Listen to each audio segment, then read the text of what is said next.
आज हम आपको समझाने वाले हैं गंगा नदी का निर्माण जो है कैसे होता है उसके बारे में बताने वाले हैं। ये नदी तंत्र जो है समझने में सबको बहुत ज़्यादा परेशानी होती है, इसलिए हम जो है ये वीडियो बनाए हैं ताकि आप लोगों के मन में जो भी डाउट रहता है इस नदी तंत्र से रिलेटेड वो सारा सॉल्व हो सके। चलिए आपको हम बताते हैं गंगा नदी का जो है निर्माण कैसे होता है। ये गंगा नदी जो है बिहार में इन जो करती है, बक्सर ज़िले से इन करती है और कटिहार ज़िले से जो है ये निकल जाती है। ठीक है, ये बिहार में गंगा नदी सबसे पहले किस ज़िले में इन करती है तो बक्सर में जो है ये इन करती है और कटिहार से निकल जाती है। और यही गंगा नदी का जो है निर्माण जो है कहाँ से होता है और कैसे होता है उसके बारे में जानते हैं। सबसे पहले तो आपको बता दें ये प्रयाग जो है ये 5 यानी कि प्रयाग होता है जहाँ पर जो है नदियाँ आके मिलती है और दूसरे नदी का निर्माण करती है। तो ये जो है सबसे पहले ये बद्रीनाथ से जो है एक नदी है विष्णु गंगा, एक नदी है विष्णु गंगा और एक नदी है धौली गंगा। विष्णु गंगा को ही बोला जाता है यहाँ पर अलकनंदा को ही बोला जाता है वहाँ पे विष्णु गंगा। अलकनंदा को क्या बोला जाता है, विष्णु गंगा बोला जाता है यहाँ पर। और यही जो है दोनों नदी जो है एक जगह आके मिलती है और ये विष्णु नदी जो है थोड़ा ज़्यादा गहरी होती है, जिसके कारण जो है ये जो ज़्यादा नदी गहरी होती है जिसमें ज़्यादा बहाव रहता है और जो ज़्यादा लंबी रहती है उसी नदी को आगे बढ़ा दिया जाता है। तो ये विष्णु गंगा को ही क्या बोला जाता है, अलकनंदा बोला जाता है। और जैसे ही ये दोनों मिलती है, ये दोनों मिलने के बाद जो कौन सी नदी का निर्माण कर लेती है अलकनंदा नदी का जो है वो निर्माण कर लेती है।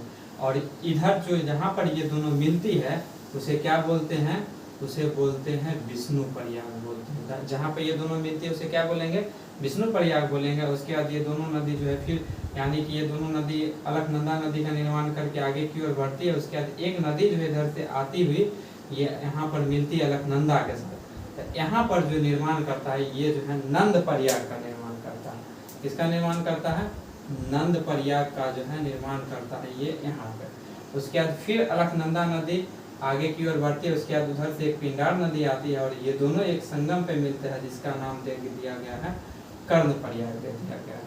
ठीक है, उसके बाद एक नदी जो है केदारनाथ से निकलती हुई आगे की ओर आती है और ये नदी जो है मंदाकिनी है। और ये नदी फिर से अलकनंदा नदी, क्योंकि ये सबसे बड़ी नदी सबसे गहरी नदी है, यही नदी जो है आगे की ओर आके जो है यहाँ पे मिलती है। और अलकनंदा और मंदाकिनी जहाँ पे मिलती है उस स्थान का नाम जो है रुद्र प्रयाग कर दिया गया। क्या बोल दिएगा, रुद्र प्रयाग। उसके बाद फिर एक नदी है कौन सा, उत्तर काशी जो है एक यानी गंगोत्री स्थान से जो है एक नदी निकलती है भागीरथी। और इसी नदी में जो है एक छोटी सी नदी भिलंगना जो है मिलती है।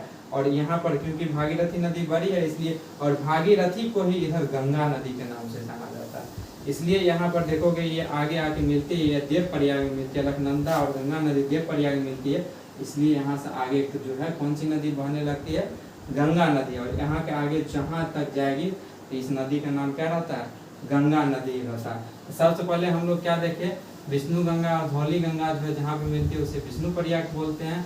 अलकनंदा, उसके बाद अलकनंदा नदी का निर्माण करती है। उसके बाद अलकनंदा नदी और मंदाकिनी नदी जहाँ पे मिलती है उसे नंद प्रयाग बोलते हैं।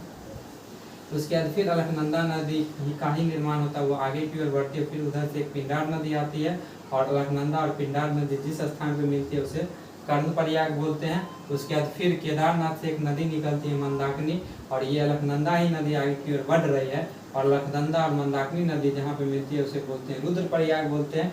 फिर ये अलग, क्योंकि ये सब नदी जो है छोटा है, ठीक है, ये मंदाकिनी और अलकनंदा नदी, मंदाकिनी जो है अलकनंदा नदी से छोटा है, इसलिए जो है आगे की ओर जो है अलकनंदा ही नदी बढ़ रही है। और तो यहाँ से आगे जो है कौन सी नदी चल रही है, अलकनंदा नदी चल रही है। उसके बाद इधर से जो है उत्तर काशी गंगोत्री स्थान से जो एक नदी निकलती है भागीरथी, और इसी नदी में एक नदी मिलती है भिलंगना, या छोटी नदी, इसलिए जो है इसका नाम जो है आगे भागीरथी रहता है। और उसके बाद आगे बढ़ते बढ़ते अलकनंदा नदी और ये इधर से भागीरथी नदी जिस पॉइंट में मिलती है उसे देव प्रयाग बोलते हैं। और इधर जो है भागीरथी नदी को छोटी गंगा बोला जाता है, इसलिए आगे की ओर बढ़ने के साथ जो है यहाँ पर गंगा नदी का जो है निर्माण कर लेती है। चलिए, उम्मीद करते हैं आपको ये पूरे कॉन्सेप्ट जो है अच्छी तरीक़ा से समझ में आ गया होगा। इस तरह के लेटेस्ट वीडियो के लिए हमारे इस चैनल को आप सब्सक्राइब कर सकते हैं। अगर वीडियो अच्छा लगे तो चैनल को लाइक कर दे। चलिए दोस्तों, आज के लिए यही इस वीडियो को समाप्त करते हैं। जय हिंद।